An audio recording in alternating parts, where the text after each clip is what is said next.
તો ફરી વખત હું સતીશ કોતર આપના હિસ્ટ્રીના સેશનમાં હાર્દિક સ્વાગત કરું છું.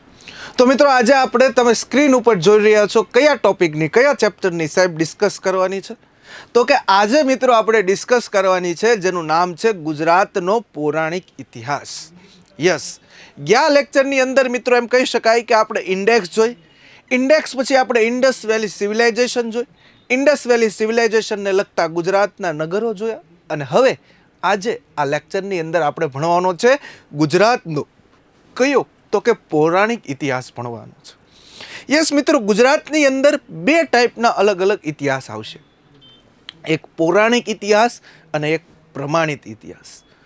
પહેલાં તો તમને ડેફિનેશન ખબર હોવી જોઈએ કે પૌરાણિક ઇતિહાસ કોને કહેવાય અને પ્રમાણિત ઇતિહાસ છે કોને કહેવાય. પૌરાણિક ઇતિહાસ એટલે કેવો ઇતિહાસ?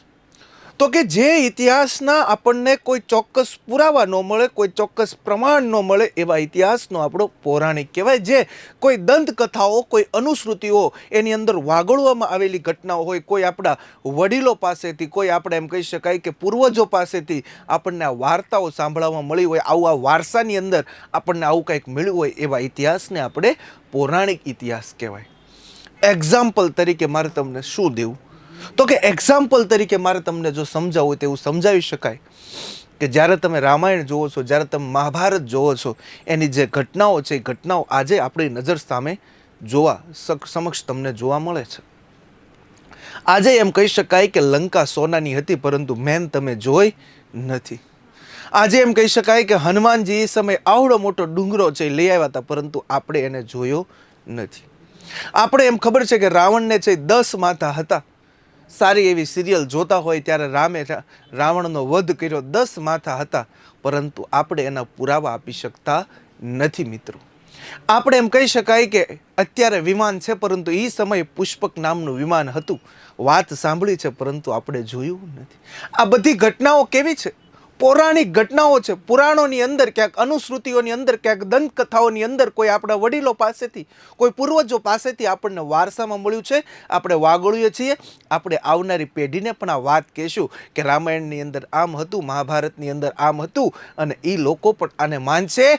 એવો ચાલતો ઇતિહાસ, એક ઇતિહાસની આ કડી છે. જેમ એક આપણી આહાર શૃંખલા છે, એમ એક ઇતિહાસની આહાર શૃંખલા છે, જેને આપણે કેવો ઇતિહાસ કહેશું? ગુજરાતનો પૌરાણિક ઇતિહાસ કહેશું, જેનો પુરાણમાં ઉલ્લેખ છે એટલા માટે. અને પુરાણમાં ઉલ્લેખ હોય એના ક્યારેય પુરાવા મળતા નથી. જેના તમને પુરાવા મળે, જેને માટે ચોક્કસ પ્રમાણ મળે, જેના ચોક્કસ પ્રાપ્ત થઈ શકે એવા પુરાવા, એવા ઇતિહાસને આપણે શું કહેશું?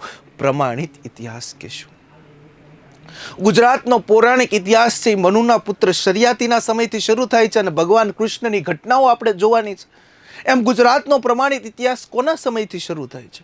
તો ગુજરાતનો પ્રમાણિત ઇતિહાસ છે મિત્રો ચંદ્રગુપ્ત મૌર્યના સમયથી શરૂ થાય છે. કારણ કે તમને પુરાવા મળશે. આજે હું તમને કહી શકું પાટલીપુત્ર હતું, એવું કહી શકું 16 મહાજન પદની અંદર મગધ હતું, કહી શકું. આ બધા પુરાવા છે આપણી પાસે. શું કામ?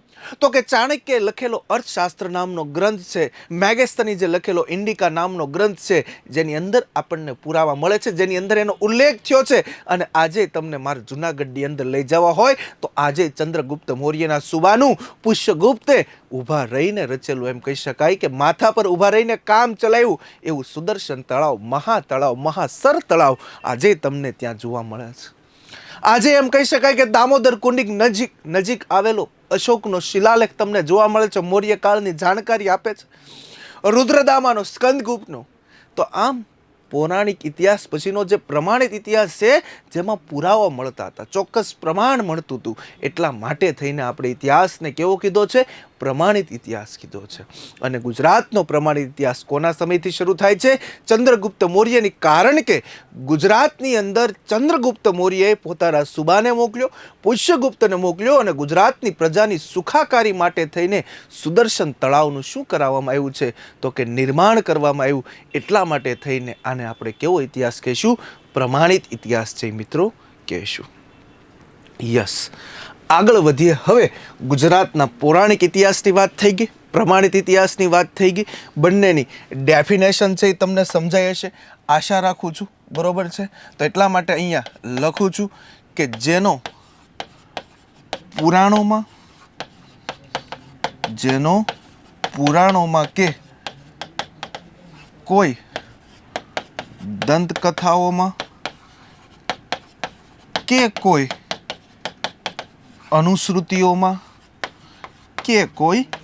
અનુશ્રુતિઓમાં અથવા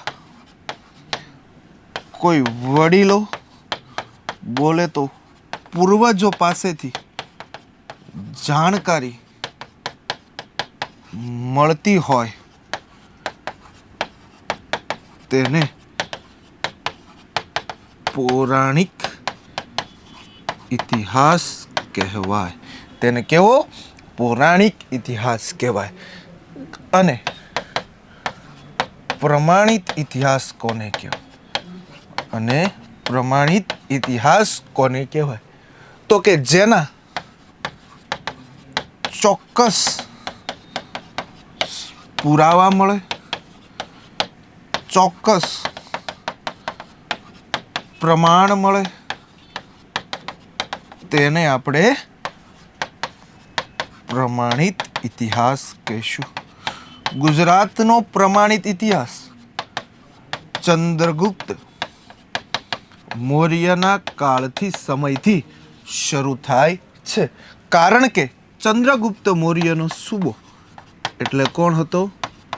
પુષ્યગુપ્ત, જેણે સુદર્શન તળાવમાં કામગીરી કરેલી છે.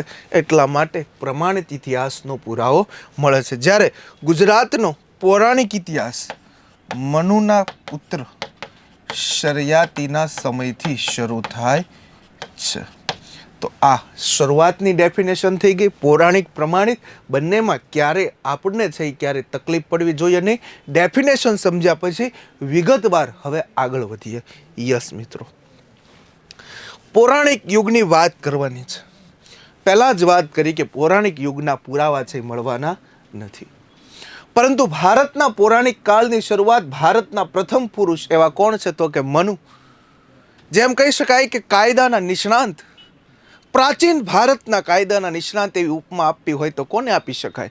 તો પ્રાચીન ભારતના કાયદાના નિષ્ણાંત, બરોબર છે, એને કહી શકાય કોણ? તો કે મનુ છે. અને આ મનુએ પોતે એમ કહી શકાય કે વિવસ્વાન, સૂર્યના પુત્ર અને માનવ કુળના પ્રથમ રાજા હતા. કે આ વિવાસ્વન એટલે કે ભગવાન સૂર્યએ પૃથ્વી પર સૌપ્રથમ માનવ કુળની અંદર એક વ્યક્તિને જન્મ આપ્યો, જેનું નામ શું હતું? તો કે મનુ હતું. યસ, આખી સ્ટોરીને આપણે છે જોશું, વિગતવાર જોશું, જેથી તમને ખ્યાલ આવે. યસ, મનુનો મિત્રો જન્મ થાય છે. અને મનુનો જન્મ થાય છે અને મનુનો જન્મ થાય છે ત્યારે મનુના લગ્ન થાય છે કોની સાથે? તો કે મનુના લગ્ન થાય છે કોની સાથે? શત્રુપા સાથે લગ્ન થાય છે. ખાસ યાદ રાખજો, મનુના લગ્ન કોની સાથે થાય છે? શત્રુપા સાથે થાય છે. આખો ચાર્ટ સમજવાનો છે. સૌ પ્રથમ આ પૃથ્વી પર એક વ્યક્તિ આવે છે જેનું નામ હોય છે મનુ. અને મનુને પૃથ્વી પર જન્મ આપનાર છે કોણ હતું? તો કે વિવાસ્વન કુળના રાજા એટલે કોણ છે? તો કે સૂર્ય. અને સૂર્ય દ્વારા છે સૌ પ્રથમ પૃથ્વી પર આ મનુ નામના વ્યક્તિને મોકલવામાં આવે છે. માનવ કુળનો પ્રથમ રાજા છે. અને આ મનુના લગ્ન થાય છે કોની સાથે? શત્રુપા સાથે લગ્ન થાય છે. અને મનુ અને શત્રુપા બંનેના લગ્નથી એને પુત્ર પ્રાપ્ત થાય છે, જેનું નામ હોય છે શર્યાતી. ગુજરાતને એમ કહી શકાય કે સૌ પ્રથમ પૌરાણિક ઇતિહાસ શરૂ થાય છે કોના સમયથી? શર્યાતીના સમયથી થાય છે. અને શર્યાતીને પણ મિત્રો પુત્ર પ્રાપ્ત થાય છે, જેનું નામ હોય છે આનર્ત નામનો પુત્ર હોય છે. અને શર્યાતીને એક પુત્રી પણ થાય છે. શર્યાતીને એક પુત્રી પણ થાય છે, જેનું નામ હોય છે સુકન્યા.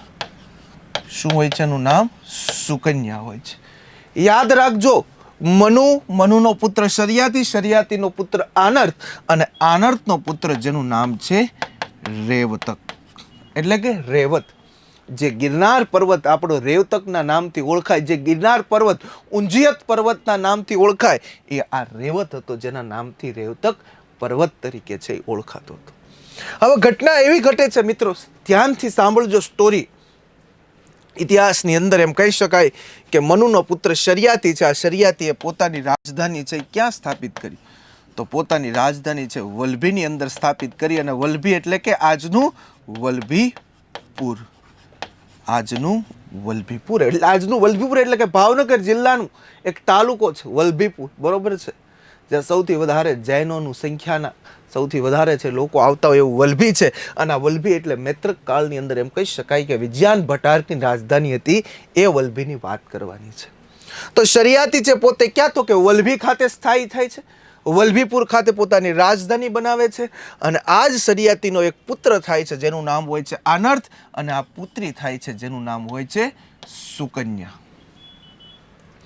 વાત કંઈક એવી છે. કેવી વાત છે? તો કે એક વખત શરિયાતી અને એના સૈનિકો અને એની પુત્રી સુકન્યા પોતે એમ કહી શકાય કે એક જગ્યાએ છે જતા હોય છે.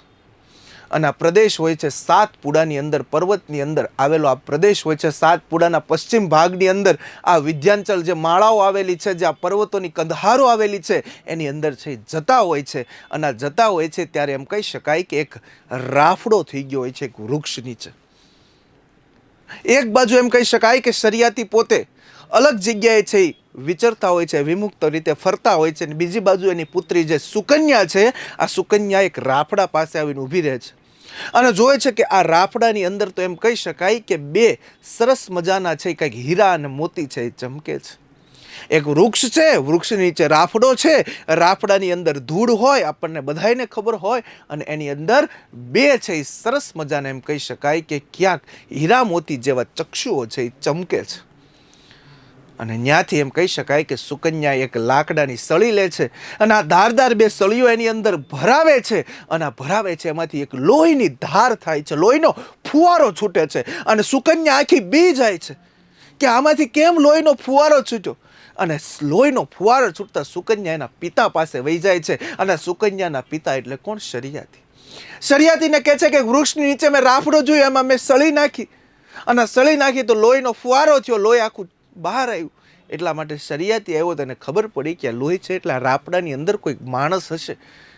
અને માણસ હશે પછી અંદર જે બેઠેલો વ્યક્તિ છે એ આક્રંદ કરવા લાગ્યો. અને આક્રંદ કરવા લાગ્યો એટલા માટે થઈને રાફડામાંથી શરિયાતી એક વ્યક્તિને બહાર કાઢ્યો. અને આ વ્યક્તિ છે એ શ્રાપ આપવાની તૈયારી કરે છે. ત્યારે શરિયાતી એની પુત્રી માટે ક્ષમા યાચના કરે છે કે પુત્રી છે, મારાથી એનાથી ભૂલ થઈ ગઈ છે, એને તમે માફ કરો. ત્યારે એ વૃદ્ધ હતા જે રાફડામાંથી બહાર આવ્યા, જેના ચક્ષુની અંદર જે સુકન્યાએ પોતે બે સળીઓ નાખી દીધી હતી, આ એને શ્રાપ આપતા આપતા પોતે બચી જાય છે. અને શરિયાતી પાસે એની રાજપુત્રીનો હાથ માગે છે કે હવે આ સુકન્યાના લગ્ન જો તું મારી સાથે કરાવે તો હું શ્રાપથી વંચિત રાખું, બાકી હું શ્રાપ આપીશ. અને એટલા માટે થઈને એમ કહી શકાય કે શરિયાતીને પણ પોતે લાગી આવે છે અને સુકન્યાને જે વ્યક્તિ સાથે પરણાવે છે. એ રાફડાની અંદર જે વ્યક્તિ હતા જેનું નામ શું હતું? તો કે એનું નામ હતું ચ્યવન ઋષિ હતું. અને આ ચ્યવન ઋષિ સાથે સુકન્યાના શું કરાવવામાં આવે છે મિત્રો? લગ્ન કરાવવામાં આવે છે. આમ આ છે એક એવી ઘટના થઈ ગઈ. અને સુકન્યા અને ચ્યવન ઋષિ આ ભૃગુકુળના ઋષિ કહેવાય છે. કેવા કુળના ઋષિ કહેવાય? ભૃગુકુળના ઋષિ કહેવાય છે, જેનું નામ હોય છે ચ્યવન ઋષિ. અને ચ્યવન ઋષિ અને સુકન્યા બંનેના લગ્ન થતા એનો પુત્ર પ્રાપ્ત થાય છે જેનું નામ હોય છે દધીચી. એનો પુત્ર થાય છે કોણ? તો કે દધીચી. એક સ્ટોરી પતી, બીજી સ્ટોરીની અંદર આપણે એન્ટર થઈએ.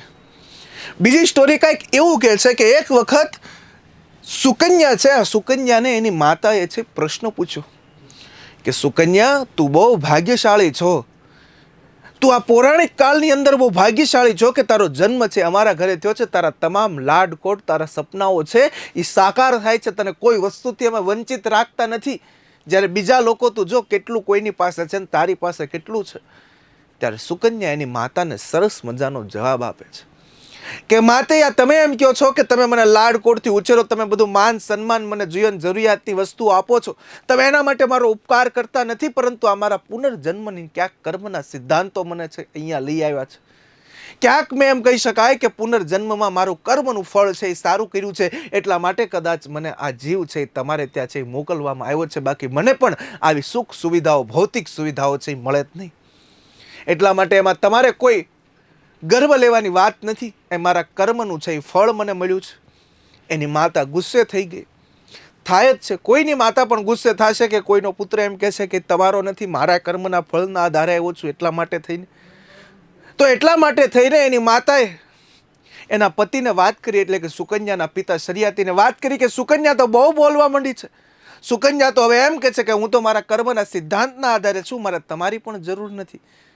એટલે હવે હું સુકન્યાના લગ્ન એવા વ્યક્તિ સાથે કરાવવા માંગુ છું કે ત્યાં એને કોઈ પણ જાતના લાડકોડ મળે નહીં, કોઈ ભૌતિક સુવિધાઓ મળે નહીં, અને એમ કહી શકાય કે એને એના પતિનું પણ સુખ મળવું ના જોઈએ એવું એની માતાએ નક્કી કર્યું એની પુત્રી માટે થઈને. અને એના પિતા પણ રાજી થાય છે. ત્યારે એક વ્યક્તિને એવા પસંદ કરે છે, અને એક વ્યક્તિને એવા પસંદ કર્યા જેને ખબર છે, સુકન્યાને પણ ખબર છે કે એની માતાએ એવા વ્યક્તિને પસંદ કર્યા છે કે એ પોતે એમ કહી શકાય કે ઘણા વર્ષોથી પીડાય છે, એનું આયુષ્ય પણ છે લાંબુ નથી, એની પાસે ભૌતિક સુખ સુવિધાઓ નથી, એની પાસે એમ કહી શકાય કે લાડકોડથી ઉછેરી શકાય એવા કોઈ ભૌતિક સંસાધનો નથી. એવા વ્યક્તિ સાથે સુકન્યાના વિવાહ કરાવે છે, લગ્ન કરાવે છે, છતાં સુકન્યા એની માતાને કંઈ કહેતી નથી. એની માતાને પણ એમ કહે છે કે તો મારા કર્મમાં લખાયેલું છે, તો મારે એ વ્યક્તિ સાથે પણ લગ્ન કરવા પડશે, એમાં તમે નક્કી કરો, એની કોઈ છે એવી જરૂરી વાત નથી. એ વ્યક્તિ સાથે લગ્ન થયા, પોતાના નસીબમાં હતું, ભાગ્યમાં હતું, એને સહન કર્યું, અને વ્યક્તિ સાથે લગ્ન થયા એટલે એના મનમાં એક જ હતું કે મારો પતિ છે એનું આયુષ્ય બહુ ટૂંકું છે, અને આયુષ્ય ટૂંકું છે એટલા માટે કદાચ મારે એમ કહી શકાય કે એને ગુમાવવો પણ પડે, એટલા માટે થઈને એને લગ્ન થતાની સાથે તપ કરવાનું શરૂ કર્યું. તપ કર્યું, ભગવાનની છે એમ કહી શકાય કે આરાધના શરૂ કરી, અને એક વખત ભગવાન પ્રસન્ન થાય છે, અને પ્રસન્ન થાય છે અને સુકન્યાને વરદાન માગવાનું કહે છે. ત્યારે સુકન્યા પહેલું જ વરદાન માગે છે, કયું? બસ પોતાના પતિનું આયુષ્ય, એક દીર્ઘાયુષ્ય પોતાના પતિનું મળી જાય. એટલે એની માતાની વાતની અંદર લેખમાં મેખ મારવા છે એવું સુકન્યાએ નક્કી કર્યું છે, અને આ ભગવાને એને એક ફળ આપે છે કે હાલે આ ફળ તું તારા પતિને ખવડાવજે, જેથી એનું આયુષ્ય વધશે. અને આમ સુકન્યા છે એ ફળ લઈને પોતે ઘરે આવે છે. હર્ષનો આ પાર નથી, કારણ કે એક એવા વ્યક્તિનો એની આજ એમ કહી શકાય કે અંદરથી ઉમળકો છે કે પોતાના પતિને પોતે આયુષ્ય આપવા આવી છે, અને એટલા માટે થઈને પોતાના પતિને આ ફળ ખવડાવે છે, જે આમ કહી શકાય કે કલ્પવૃક્ષમાંથી કદાચ આપેલું આ ફળ હશે, આવું આમ્ર ફળ છે એ ખવડાવે છે. અને આ ફળ ખવડાવતાની સાથે પોતાના પતિનું આયુષ્ય છે એ વધી જાય છે. અને એના પતિ એટલે કોઈ નહીં, બીજા કોણ હતા? ભૃગુકુળના ઋષિ હતા, જેનું નામ છે ચ્યવન ઋષિ. અને આ ચ્યવન ઋષિને જે ફળ ખવડાવ્યું એનું નામ હતું મિત્રો કયું?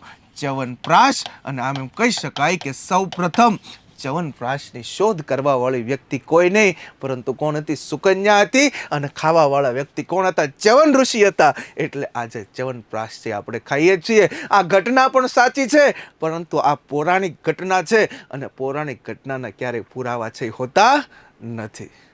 શ્રદ્ધાનો જો હો વિષય તો પુરાવાની શી જરૂર છે, બરોબર છે? તો એટલા માટે થઈને અહીંયા ચ્યવનપ્રાશ છે એ આપણને મળે છે. આમ સુકન્યા અને ભૃગુકુળના ઋષિ એવા ચ્યવન ઋષિના લગ્ન થાય છે. આ બંનેનો પુત્ર હોય છે જેનું નામ હોય છે દધીચિ. અને આ દધીચિની જરૂર પડે છે કોને? તો કે ભગવાન ઇન્દ્રને જરૂર પડે છે. ભગવાન ઇન્દ્રને જરૂર પડશે, કારણ કે એ સમય એમ કહી શકાય કે સૌથી વધારે રાક્ષસો દેવો જ્યારે યજ્ઞ કરતા ત્યારે યજ્ઞની અંદર હાડકા હોમવાનું કામ કરતા, અને આવા એમ કહી શકાય કે અસુરોનો સંહાર કરવા માટે થઈને ઇન્દ્રને કહેવામાં આવ્યું કે જાઓ તમે અને ભૃગુકુળના ઋષિ એવા ચ્યવન ઋષિના પુત્ર દધીચિના તમે અસ્થિઓ લઈ આવો અને એનું વજ્ર બનાવો, ને એનાથી એ લોકોનો સંહાર કરશો તો તમે આનામાંથી મુક્તિ થશો. એટલા માટે થઈને ભગવાન ઇન્દ્ર આવે છે કોની પાસે? તો કે દધીચિ પાસે આવે છે. અને ભગવાન ઇન્દ્ર છે એ દધીચિ પાસે આવે છે અને એના અસ્થિઓ છે એ માંગે છે, અને એના અસ્થિઓ માંગે છે દધીચિના, એનામાંથી જે વજ્ર બનાવવામાં આવે છે, અને આ જ વજ્રનો ઉપયોગ કરે છે કોની સાથે? તો કે વૃત્રાસુર નામના રાક્ષસનો નાશ કરે છે. યાદ રાખજો, વૃત્રાસુર નામના રાક્ષસનો સંહાર કરે છે. કયા વજ્રથી? તો કે જે દધીચિના અસ્થિમાંથી જે વજ્ર બનાવવામાં આવ્યું છે એથી. કોણે નાશ કર્યો છે? ભગવાન ઇન્દ્રએ નાશ કર્યો છે. આમ અહીંયાથી શરિયાતીના લગ્ન, શરિયાતીની પુત્રીના લગ્ન થયા કોની સાથે? ચ્યવન ઋષિ સાથે. એનો પુત્ર આવ્યો કોણ? દધીચિ. અને આ દધીચિનો પુલ પણ તમને સાબરમતી નદી પર અમદાવાદમાં છે એ જોવા મળશે, બરોબર છે? અને અહીંયાથી એનું વજ્ર બન્યું, અને આ વૃત્રાસુર નામના રાક્ષસનો છે એ નરસંહાર થયો. આગળ વધીએ. હવે શરિયાતીનો પુત્ર આવ્યો જેનું નામ શું છે મિત્રો? આનર્ત છે. આનર્તની વાત કરવામાં આવે તો આનર્તની રાજધાની ઘણી વખત તમે ભૂલી જાઓ છો. નો ડાઉટ આજના ભારતના વડાપ્રધાન મોદીનો જન્મ થયો વડનગર, જેને તમે એમ કહી શકાય કે આનર્તપુર તરીકે ઓળખો, જેને તમે આનંદપુર તરીકે ઓળખો, જેને તમે ચમત્કારપુર તરીકે ઓળખો, અને આવતા સમયમાં એ મોદીનગર તરીકે પણ ઓળખાય તો પણ નવાય નહીં. એવો આનર્તે આ પ્રદેશ વિકસાયો, જેનું નામ કયું છે? આનર્ત નામનો પ્રદેશ છે.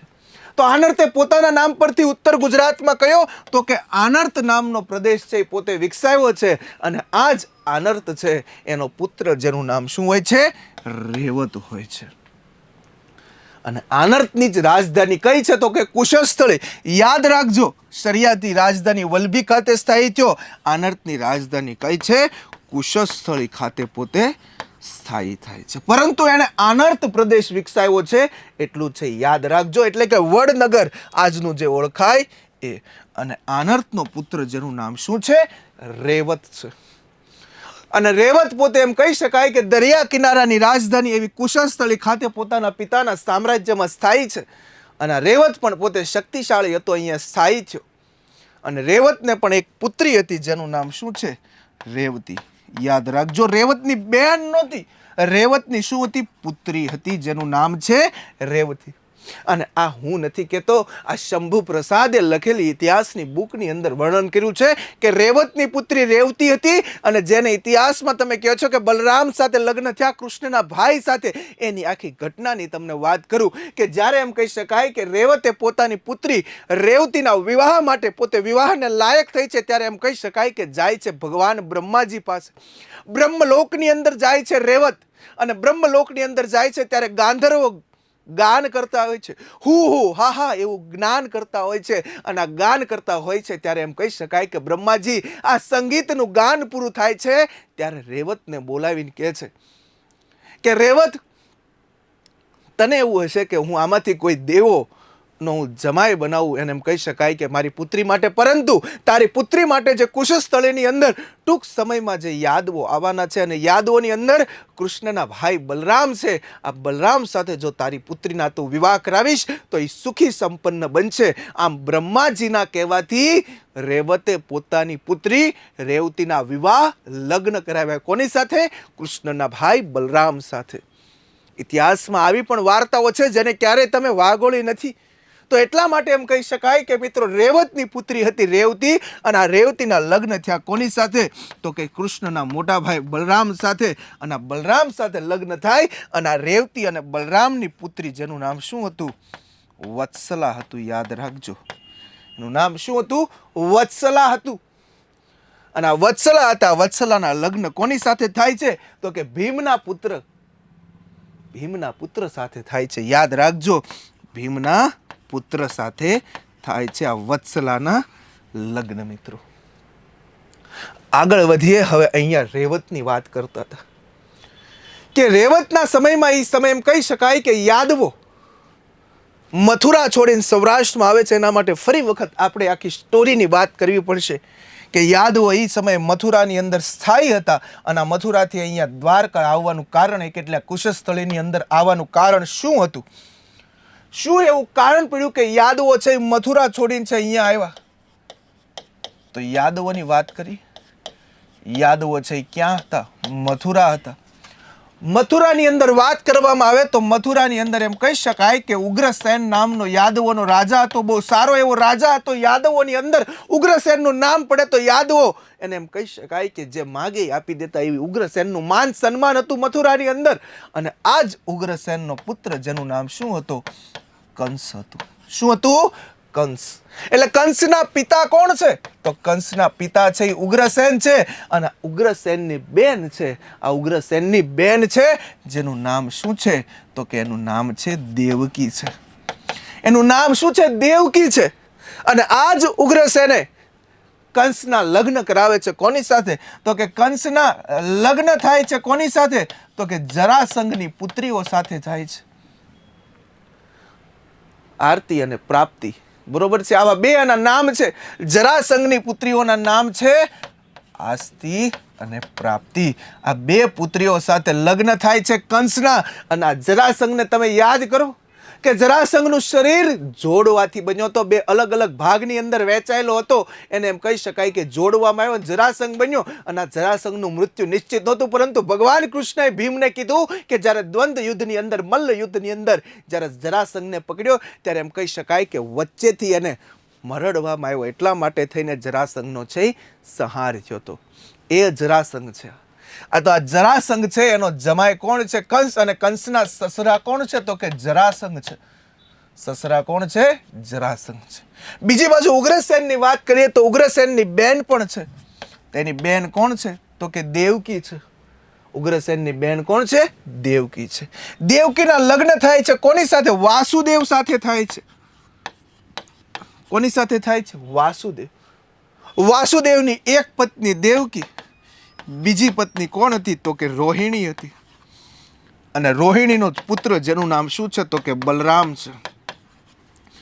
કોણ છે? બલરામ છે. અને વાસુદેવની પણ એક બેન જેનું નામ છે કુંતા માતા. અને કુંતા માતા એટલે કે પાંડવો છે. આ પાંડવોના ત્રણ જે યુધિષ્ઠિર, અર્જુન અને ભીમ, એ કોના? તો કે કુંતા માતાના પુત્રો હતા. તો આ જે કુંતા માતાના પુત્રો છે પાંડવો, એમાંથી જે ત્રણ પુત્રો છે એમ કહી શકાય કે શ્રી કૃષ્ણના શું થતા હતા? ફઈના છોકરા થતા હતા. કારણ કે વાસુદેવ અને દેવકીનો પુત્ર એટલે કોણ? તો કે શ્રી કૃષ્ણ. અને અહીંયા ભવિષ્યવાણી થઈ ગઈ હતી કે વાસુદેવ અને દેવકીનું જે સંતાન આવવાનું છે એ કંસનો નાશ કરવાનું છે. એટલા માટે કંસે એને જેલમાં રાખતો અને આ ગાદી મેળવવા માટે કંસે પણ પોતાના પિતા ઉગ્રસેનને પણ કેદ કર્યા હતા. એવો છે આ કંસ હતો. અને કંસ છે એને ખબર હતી, એટલા માટે થઈને દેવકી અને વાસુદેવને રાખતો. પરંતુ આ ભગવાનનો જન્મ થવાનો છે, લેખમાં મેઘ કોઈ મારી શકે નહીં. અને એટલા માટે જ્યારે વાસુદેવ અને દેવકીનું સંતાન ભગવાન કૃષ્ણનો જન્મ થાય છે ત્યારે તમને ખબર છે કે જેલના તાળા તૂટી જાય છે, જેલની દિવાલો છે, એમ કહી શકાય કે જેલની બારીઓ ખુલી જાય છે. અને એ સમયે વાસુદેવ છે એ પોતે કૃષ્ણને ટોપલામાં નાખીને છે એ સામે પાર જે જાય છે અને નંદ બાબાના ઘરે કૃષ્ણને મૂકે છે. અને ત્યાંથી માતાજીને છે લઈને આવે છે. અને ત્યાર પછી જેવા ભગવાન કૃષ્ણને આ રીતની ઉછેર થાય છે, અને આ ઉછેર થાય છે, અને બીજી બાજુ એમ કહી શકાય કે અહીંયા કંસને ખબર પડે અને કંસ છે એનો સંહાર કરવા જાય છે ત્યારે માતાજીનું સ્વરૂપ એને છે દેખાય છે. તો આવી રીતના ભગવાન કૃષ્ણ છે. અને બીજી બાજુ કંસનો ત્રાસ છે એ વધતો જાય છે. અને આ કંસનો ત્રાસ છે એ વધતો જાય છે ત્યારે એમ કહી શકાય કે યાદવોના કહેવાથી કંસને છે એમ કહી શકાય કે મોતને ઘાત કરે છે, મામાની હત્યા કરે છે. કોણ? તો કે ભગવાન કૃષ્ણ છે એને કંસની હત્યા કરે છે. અને કંસની હત્યા કરે છે એટલા માટે કંસનો સસરો એટલે જરાસંઘ. અને આ જરાસંઘનો ત્રાસ છે યાદવો ઉપર શરૂ થાય છે. અને આ જરાસંઘનો ત્રાસ યાદવો ઉપર શરૂ થાય છે. બીજી બાજુ એમ કહી શકાય કે એની પાછળ, કૃષ્ણની પાછળ આવે છે કોણ? તો કે કાલ્યવન. કાલ્યવન પણ એની પાછળ છે એ પછી આવે છે. એક બાજુ એમ કહેવાય કે યાદવો છે પોતે મથુરા છોડીને છે સૌરાષ્ટ્રમાં આવ્યા, સૌરાષ્ટ્રની અંદર કુશસ્થળી ખાતે સ્થાયી થવા માંગે છે. બીજી બાજુ છે પાછળ કૃષ્ણ આવતા હોય છે, અને કૃષ્ણની પાછળ કોણ હોય છે? કાળયવન હોય છે. અને કાળયવનને જ્યારે મારવા માટે થઈને એને નક્કી કર્યું કે જ્યારે ગિરનારની અંદર ગુફામાં ભગવાન કૃષ્ણ પોતે પસાર થાય છે, એક બાજુમાં કાળયવન હોય છે, ત્યારે એને ખબર પડી કે ગિરનારની ગુફામાં રાજા મુલુકચંદ છે એ પોતે સૂતો છે. અને આ મુલુકચંદને વરદાન હતું કે જ્યારે એની આંખ ખુલે ત્યારે સામે કોઈ પણ વ્યક્તિ હોય એનું મૃત્યુ છે નિશ્ચિત થઈ જાય, એ ભસ્મીભૂત થઈ જાય, એની દ્રષ્ટિ પડવી ન જોઈએ. એટલા માટે ભગવાન કૃષ્ણએ પોતાની પાસે જે પામરી હતી, એટલે કે જે પામરી એટલે એક સૌથી મોટો એમ કહેવાય કે વસ્ત્રનો ટુકડો કહેવાય જેની અંદર ભરતકામ થયેલું હોય, આ પામરી છે એમ કહી શકાય કે રાજા ગિરનારની ગુફામાં જે હૂતો છે મુલુકચંદ એની ઉપર છે ઓઢાડે છે. અને ઓઢાડી દે છે. અને ઓઢાડી દે છે ત્યારે કાળયવન છે મુલુકચંદે ભગવાન કૃષ્ણ સમજીને આમ જગાડે છે. અને જગાડે છે એટલે જેવો એમ કહી શકાય કે મુલુકચંદ જાગે છે અને પ્રથમ દ્રષ્ટિ જ એમ કહી શકાય કે કાળયવન પર પડી અને ત્યાં ભસ્મીભૂત થઈ જાય છે. અને આમ ભગવાન કૃષ્ણ છે એમ કહી શકાય કે પોતે હવે કુશસ્થળીની અંદર છે પોતે આવે છે. કુશસ્થળીમાં શાસન કરે છે. કોણ શાસન કરે છે? રેવત શાસન કરે છે. અને રેવતને બ્રહ્માજીએ કીધેલું છે કે તારી પુત્રીના લગ્ન કોની સાથે કરવાના છે? કૃષ્ણના ભાઈ બલરામ સાથે કરવાના છે. એટલા માટે સૌપ્રથમ યાદવો અને રેવત વચ્ચે બોલાચાલી થાય છે, પરંતુ ખબર પડે છે કે આ યાદવોમાં જ પોતાના વૈવાહિક સંબંધ થવાના છે. એટલા માટે ભગવાન કૃષ્ણ પણ પોતે ખબર પડે છે. એટલા માટે થઈને રેવતની પુત્રી રેવતીના લગ્ન થાય છે. કોની સાથે? બલરામ સાથે છે લગ્ન થાય છે. અને યાદવો અહીંયા વૈવાહિક સંબંધથી બંધાય છે. કોની સાથે? રેવત સાથે. આ વૈવાહિક સંબંધથી તો બંધાણા, એમાં પણ કોઈ વાંધો નથી, પરંતુ સમય જતા ધીમે ધીમે આ કુશસ્થળી છે, આ કુશસ્થળીને નવું નિર્માણ થાય છે અને દ્વારાવતી નામ આપવામાં આવે છે. અને યાદવો ધીમે ધીમે નાના મોટા પ્રદેશો પોતાના કબજે કરવા માંડે છે. એટલે ફરી વખત એમ કહી શકાય કે આ યાદવોને કંટ્રોલ કરવા, યાદવોને સમજાવવા માટે ભગવાન કૃષ્ણને કહેવામાં આવ્યું. અને આ કૃષ્ણને કહેવામાં આવ્યું એટલે કૃષ્ણએ કીધું કે પ્રભાસ પાટણની અંદર બધા યાદવોનો છે એકઠા કરો, ભેગા કરો, અને કાંઈક આપણે ઉપદેશ આપવો છે. અને એટલા માટે થઈને પ્રભાસ પાટણની અંદર એક સૌથી મોટી મહાસભાનું છે આયોજન કરવામાં આવે છે. બધા યાદવો છે એકઠા થાય છે, પરંતુ કમનસીબે ત્યાં મદિરા પાન કરે છે. અને આ મદિરા પાન કરીને યાદવોની બુદ્ધિ કંઈક ભ્રષ્ટ થાય છે અને એકબીજા અંદરો અંદર છે કપાઈ મરે છે. ભગવાન કૃષ્ણ આવે એ પહેલા આ ઘટના સર્જાણી, જેને ઇતિહાસની અંદર શું કહેવાય તો કે એને ઇતિહાસની અંદર યાદવા સ્થળી મિત્રો કહેવામાં આવે છે.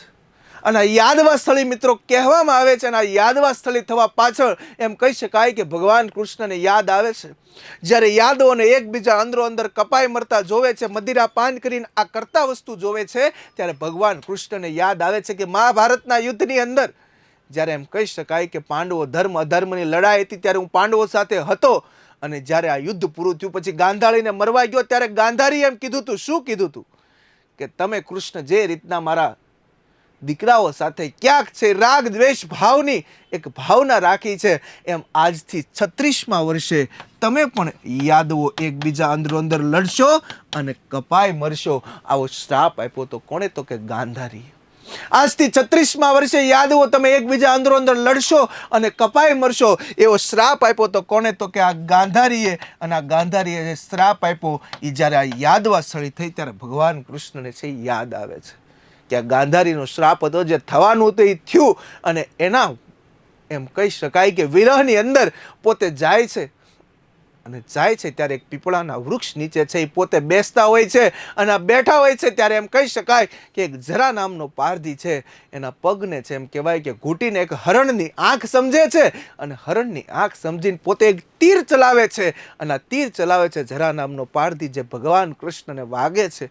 અને ત્યાં પોતે દેહ ત્યાગ કરે છે. અને આ દેહ ત્યાગ કરતાની સાથે જ આ પીપળાને આપણે મોક્ષ પીપળો તરીકે ઓળખીએ છીએ.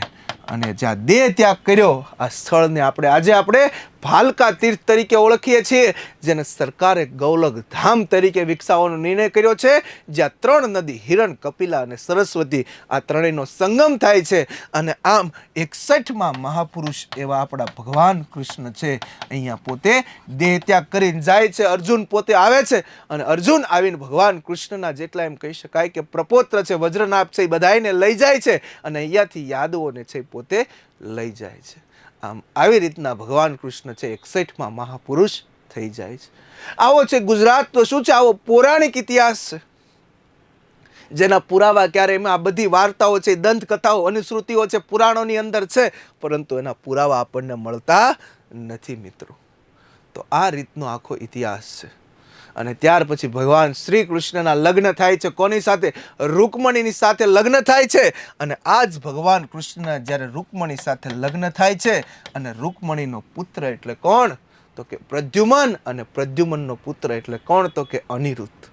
અને આજ અનિરુદ્ધને કેદ કરવામાં આવે છે. કોના દ્વારા? તો કે શોણિતપુરના રાજા બાણ અને એની પુત્રી ઉષા દ્વારા એને કેદ કરવામાં આવે છે. ભગવાન કૃષ્ણને ખબર પડે છે એટલે ભગવાન કૃષ્ણ પોતે ત્યાં તૈયાર થઈ જાય છે અને ત્યાં જઈને શોણિતપુરના રાજા બાણને હરાવે છે અને એની પુત્રી ઉષા સાથે એના લગ્ન કરાવે છે. આ ઘટનાને ઉષાહરણ અથવા ઓખાહરણ કહેવામાં આવે છે. ગુજરાતી સાહિત્યમાં આને ઓખાહરણ, જે પ્રેમાનંદની કૃતિ તરીકે આપણે ઓળખીએ છીએ, જે ચૈત્ર માસની અંદર ગાવામાં આવે છે, એ ઓખાહરણ. અને એમ કહી શકાય કે પાર્વતીએ જે નૃત્ય, જે લાસ્ય શૈલી એમ કહી શકાય કે ઉષાને શીખવાડી અને એને દ્વારાવતીમાં આવીને ત્યાંની ગોપીઓને જ્યાં શીખવાડી અને એ જ આ ગોપ સંસ્કૃતિ સમક્ષ ઉષાએ છે રજૂ કરી, જેને આપણે એમ કહી શકાય કે આગળ જોશું ગરબા, ગરબી, રાસ અને રાસડા, જે ગોપ સંસ્કૃતિના ક્યાંક ઉદાહરણ કારણો છે.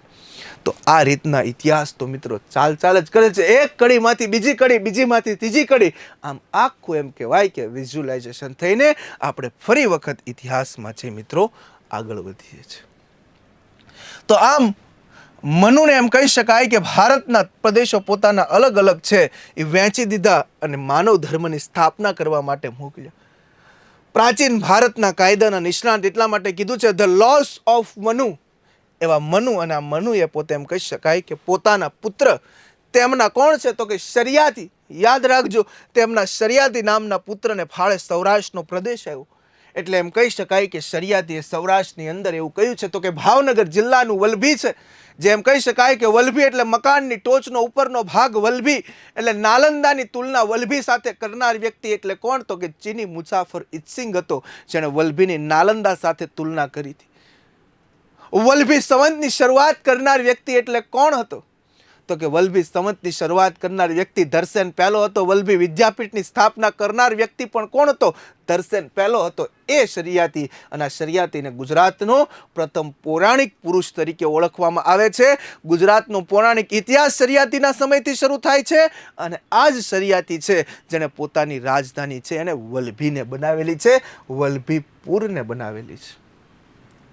અને શરિયાતીને બે સંતાનો જેની આપણે વાત કરીએ, એક પુત્ર એટલે આનર્થ અને એક પુત્રી એટલે કોણ તો કે સુકન્યા. શરિયાતીને બે સંતાનોની પ્રાપ્તિ થઈ, એક આનર્થ નામનો પુત્ર અને એક સુકન્યા નામની પુત્રી. ને એ વાર્તાની આપણે મિત્રો વાત કરી, જે વાર્તા તમારી સમક્ષ અહીંયા જોડાયેલી છે, the story of Chyavan Rishi and Sukanya. જે આપણે કીધું કે સુકન્યા જો અહીંયાથી જે રાફડો છે એની અંદર એક પ્રકારની સળી ખોસે છે ને અહીંયાથી લોહીની ધાર થાય છે, એટલા માટે થઈને લગ્ન કરાવ્યા હતા, કે પછી સુકન્યાના નસીબ અબજાવ કે ચ્યવનપ્રાશ માટે લગ્ન કરાવ્યા હતા. એ આ સ્ટોરીનું તમને અહીંયા ચિત્ર તમારી સમક્ષ છે સરસ મજાનું મૂકેલું છે, જે તમે આપ જોઈ શકો છો.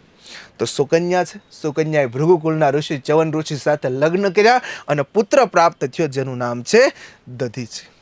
પરંતુ શરિયાતીનો જે પુત્ર છે, આ શરિયાતીના પુત્ર આનર્થે કયો પ્રદેશ વિકસાવેલો છે તો કે આનર્થપુર વિકસાવેલો છે, જેને આનંદપુર, ચમત્કારપુર તરીકે છે ઓળખવામાં આવે છે. અને આ શરિયાતીના પુત્ર આનર્થે પોતાની રાજધાની ઉત્તર ગુજરાતના પ્રદેશમાં છે સ્થાપિત કરી, એટલે આનર્થના નામ પરથી આનર્થપુર, આનંદપુર, ચમત્કારપુર પણ એને આપણે ઓળખીએ છીએ, જે હાલમાં વડનગર તરીકે ઓળખવામાં આવે છે. વર્તમાનમાં આ પ્રદેશ વડનગર તરીકે ઓળખાય છે.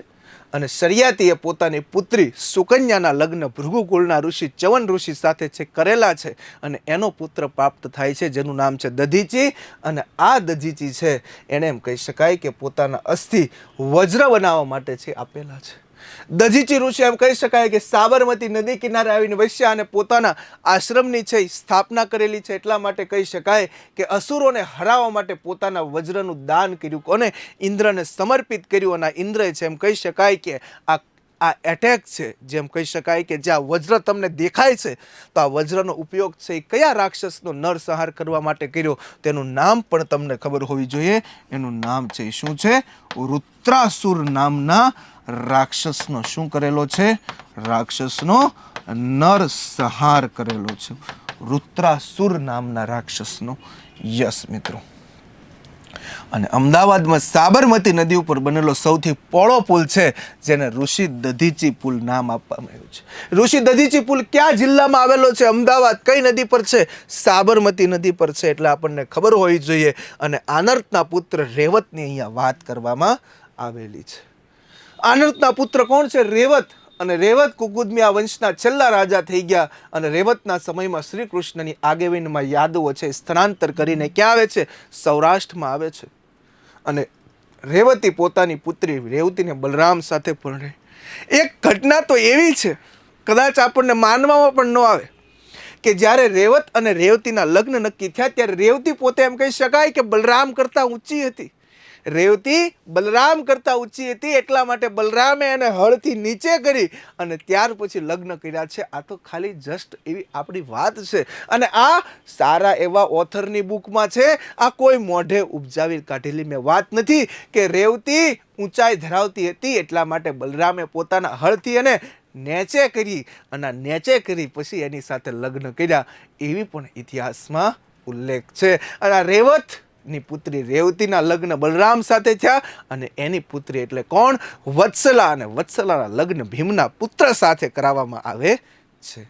યસ.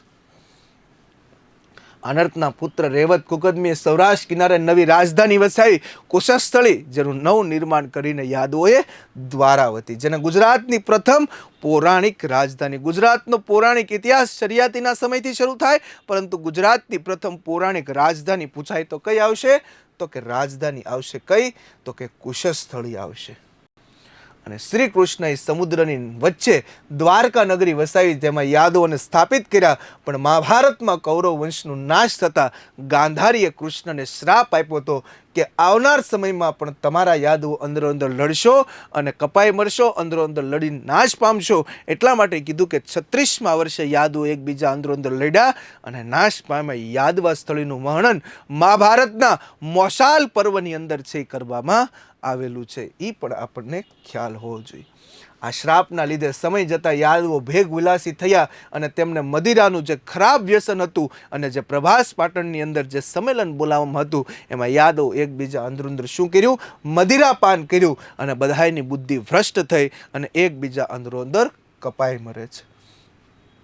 આ યાદવાસળીનો ઉલ્લેખ મહાભારતનું 16મું પૂર્વ એટલે કયું છે? મોશાલ પર્વની અંદર એનો ઉલ્લેખ જોવા મળે છે. અને આ ઘટના મહાભારતના યુદ્ધ બાદ 36મા વર્ષે ઘટિત થઈ હતી. એટલા માટે ગાંધારીનો જે શ્રાપ હતો ને કે આજથી 36મા વર્ષે યાદવો એકબીજા અંદરો અંદર લડશો અને કપાઈ મરશો, એ અહીંયા સાબિત થાય છે મિત્રો. યસ. અને કૃષ્ણએ જે દેહ ત્યાગ કર્યો એ સ્થળ એટલે કયું? ભાલકા તીર્થ, જેને સરકારે ગૌલોક ધામ તરીકે વિકસાવવાનો નિર્ણય કર્યો છે ટુરિઝમની અંદર, જેનો સમાવેશ કર્યો છે જ્યાં હિરણ, કપિલા, સરસ્વતી 3 નદીનો સંગમ થાય છે એવું સ્થળ એટલે કયું? તો કે ભાલકા તીર્થ. અને જ્યાં જરા નામના પારધી, એમ કહી શકાય કે યાદવોના આ નાશથી આ દુઃખી થઈ કૃષ્ણ પ્રભાસ પાટણમાં હિરણ નદીના કિનારે પીપળાના વૃક્ષ નીચે પોતે એમ કહી શકાય કે બેઠા હતા, ત્યારે આ જરા નામનો પારધી છે એ પોતે એમ કહી શકાય કે કૃષ્ણના જમણા પગને હરણની આંખ સમજીને પોતે બાણ ચલાવે છે અને બાણ છે એને વાગે છે. અને એટલા માટે ભગવાન કૃષ્ણ પોતે અહીંયાથી વૈકુંઠ લોકે છે વિધાવે છે અને વૈકુંઠ લોકે છે જાય છે. અને ત્યાર પછી એમ કહી શકાય કે એમની દેહ ત્યાગની સૂચના સાંભળે છે, એટલા માટે થઈને અર્જુન આવે છે. કારણ કે ભગવાન કૃષ્ણની બેન એવી સુભદ્રા, અને સુભદ્રા એટલે કોણ? તો કે કૃષ્ણ ના સારથી જેના હતા એવા અર્જુનની પત્ની છે અને સુભદ્રા. અને એટલા માટે અર્જુન છે દ્વારકા આવે છે. અને આમ ન ગણો તોય મામા ફૂઈના છોકરા થાય છે.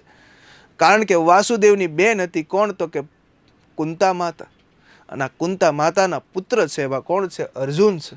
તો યાદવ સ્ત્રી અને બાળકોને લઈ જાય છે અને પછી આખી દ્વારકા નગરી સમુદ્રમાં ડૂબી જાય છે એવું કહે છે. અને આ દ્વારકા નગરીના અવશેષો આપણને ક્યાંક એમ કહી શકાય કે એસ.આર. રાવ પણ કહે છે કે આ દ્વારકા સોનાની હતી, અહીંયા ડૂબી ગઈ, એવા અવશેષો પણ કહે છે. અને આમ ભગવાન કૃષ્ણ છે એ પોતે કેટલામાં? 61માં મહાપુરુષ છે એ પોતે થાય છે.